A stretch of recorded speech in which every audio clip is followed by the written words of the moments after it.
My name is Adam de Boer, and I'm a painter working in Los Angeles.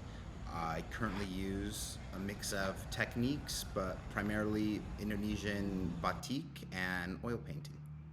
I began using batik actually for the first time in London. I went to graduate school in London, so it was almost 10 years ago. And my interest in using batik came from this kind of quarter life crisis.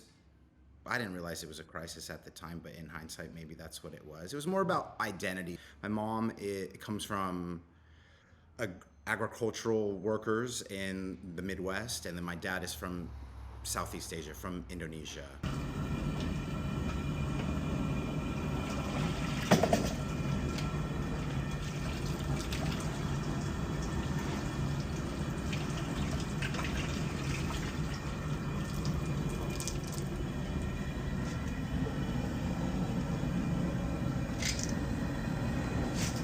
I started using these materials as a way for me to personally engage with that history. The only reason I know how to make batik is because some very patient and polite old women um, allowed me to sit in their workshops for weeks and months on end over the years.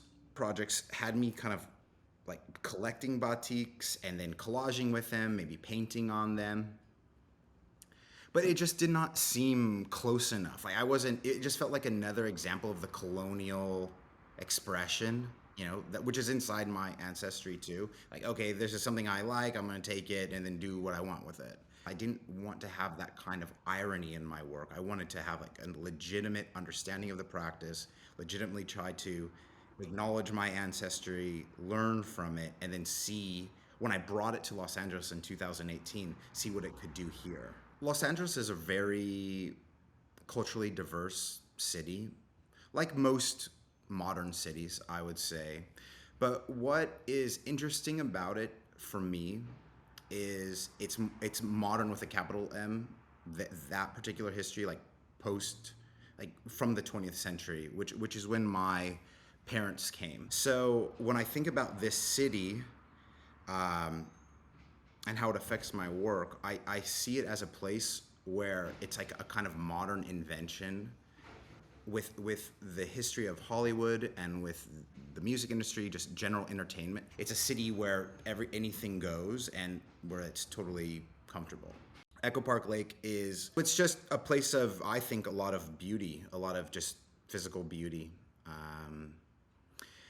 It's also situated in a neighborhood that's pretty diverse. So depending on the time of day that you go, different types of people are utilizing the space. So couple of years ago, I made another painting about Echo Park Lake, about the four different times of day. So one for the morning, 6:30 a.m., one for midday, one for the afternoon, and one at night when the park closes around 11 p.m. And it was interesting to spend so much time out there and just really see the rhythm of that place. Not only trying to notice the way that the colors change and maybe the wind, trying to use batik to record the natural phenomena, but just the different types of people that are around and what they're up to. Everything is from direct observation and lived experience, and one piece usually begets another piece.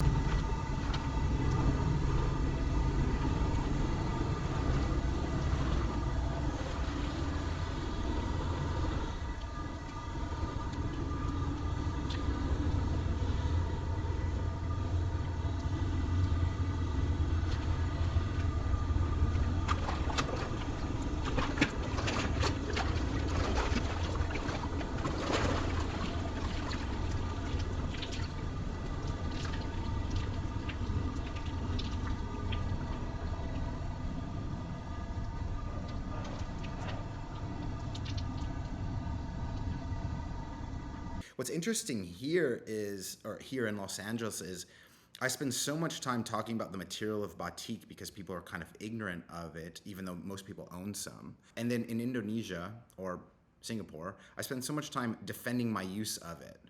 People come to the openings and say, "Why are you using batik? It's so old-fashioned and so boring, and even more so, you don't even do it right. So like, just stop." I actually had a show in Bogota in 2013 after a residency, and the Indonesian ambassador there, his wife came to my opening and totally busted my balls. Showed up the next day with some of her batik collection and like started trying to put it up on the walls and say like your batik, like the one I made, is bad. That is not a good expression of Indonesian culture. Here, you put mine up instead. But the thing is, I love that at the time because I don't mind that it's bad. This is all, they're all kind of records of my development and my capabilities and learning. So, and where when they are messy or when they don't necessarily meet the proper definitions of an oil painting or the proper definitions of a textile, that slipperiness, that hybridity is exactly where the art lives for me. And it's where I live just in my identity in my life.